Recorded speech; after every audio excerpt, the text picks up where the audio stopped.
ವೀಕ್ಷಕರೇ, ನಾನೀಗ ಚಿಕ್ಕಹಳ್ಳಿಲಿದ್ದೀನಿ. ಹಿರೇಹಳ್ಳಿ ಆದಮೇಲೆ ಚಿಕ್ಕಹಳ್ಳಿ ಅಂತ ಬರುತ್ತಲ್ಲ ಇಲ್ಲಿ ಕೂಡ ಒಬ್ಬ ರೈತರು ಒಳ್ಳೆ ಹಲಸನ್ನು ಇಟ್ಕೊಂಡು ಒಳ್ಳೆ ಸೈಜ್ ಇದೆ ಮಾರ್ತಾ ಇದ್ದಾರೆ. ಬನ್ನಿ ಅವ್ರು ಮಾತಾಡ್ಸೋಣ.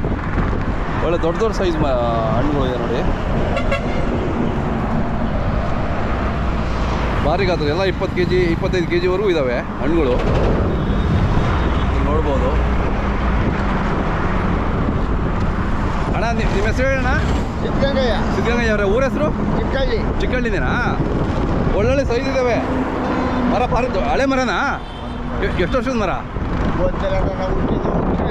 ಓ, ಅಂದರೆ ಭಾರಿ ಹಳೆ ಮರ. ಹಾಂ, ಇಲ್ಲಿ ಯಾವಾಗಲೂ ಮಾರ್ತಾ ಇರ್ತೀರಾ ಇಲ್ಲಿ?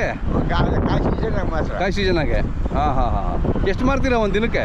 ಹಿಂಗೆ ಆದ್ರೆ ಆಯಿತು, ಹೋದ್ರೆ ಹೋಯ್ತು, ಹೇಳೋಕ್ಕಾಗಲ್ಲ. ಎಷ್ಟು ಮರ ತಗೊಂಡಿದ್ದೀರಾ ನೀವು? ನಾನು ಮಾರೋ ನನ್ನ ಕೈಲಾಗಲ್ಲ. ಹಾಂ. ಆ ಹುಡುಗ ಮಾರ್ತಾನೆ. ಇವೆಲ್ಲ ಒಂದೇ ಮರದ? ಇದು ಇದೊಂದು ಮರದ್ದು ಅದೊಂದು ಮರದ್ದು? ಇಲ್ಲ. ಹಾಂ, ಅದು ಇದು ಎಲ್ಲ ಒಂದೇ ಮರದ್ದು. ಓಹೋ, ಎಷ್ಟು ಸೈಜ್ ನೋಡಿ, 20 kg ಮೇಲಿದೆ ಇದು. ಹಾಂ, ಒಂದು ಹಣ್ಣು ಎಷ್ಟಕ್ಕೆ ಮಾರ್ತೀರಾ? ಹಿಂಗೆ ಜನ ನೋಡ್ಕೊಂಡು ಮಾಡೋದು. ಹಾಂ. ಎಲ್ಲ 200 ರೂಪಾಯಿ 300 ರೂಪಾಯಿ ಇರುತ್ತಾ? ಹಾಂ. ಕೆಂಪು ತೊಳೆದು ಇದಾವ? ಕೆಂಪಳೆ 5 ಐತೆ. ಅದು ಕೆಂಪು ತೊಳೆದಾ? ಹಾಂ. ಜನ ಬಂದು ಕೆಂಪು ತೊಳೆದು ಕೇಳ್ತಿರ್ತಾರಲ್ಲ? ಹಾಂ, ಅದೇ ಜಾಸ್ತಿ ಡಿಮ್ಯಾಂಡು.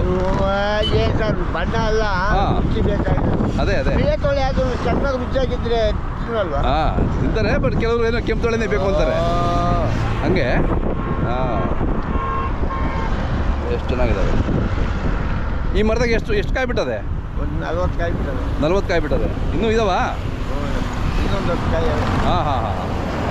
ಇಲ್ಲೇ ಬಂದು ಮಾರ್ಕೆಟ್ ಹೊರಡ್ಬಿಡೋದು. ಹಾಂ, ನಿಮ್ಮ ಮೊಬೈಲ್ ನಂಬರ್ ಇಲ್ಲ ಅಂದ್ರಲ್ವಾ? ಮೊಬೈಲೇ ಇಲ್ಲ. ಯಾರಾದರೂ ಬೇಕು ಅಂದರೆ ಈ ಕಡೆ ತುಮಕೂರಿಂದ ಬೆಂಗಳೂರು ಹೋಗ್ತಾ ಚಿಕ್ಕನಹಳ್ಳಿ ನಿಲ್ಲಿಸಿದ್ರೆ ನೀವು ಸಿಗ್ತೀರಾ. ಯಾರು ಕಾರಲ್ಲಿ ಹೋಗೋರು ಬಂದು ನಿಮಗೆ ಮಾತಾಡ್ಸ್ಕೊಂಡು ತೊಗೊಂಡೋಗ್ತಾರೆ.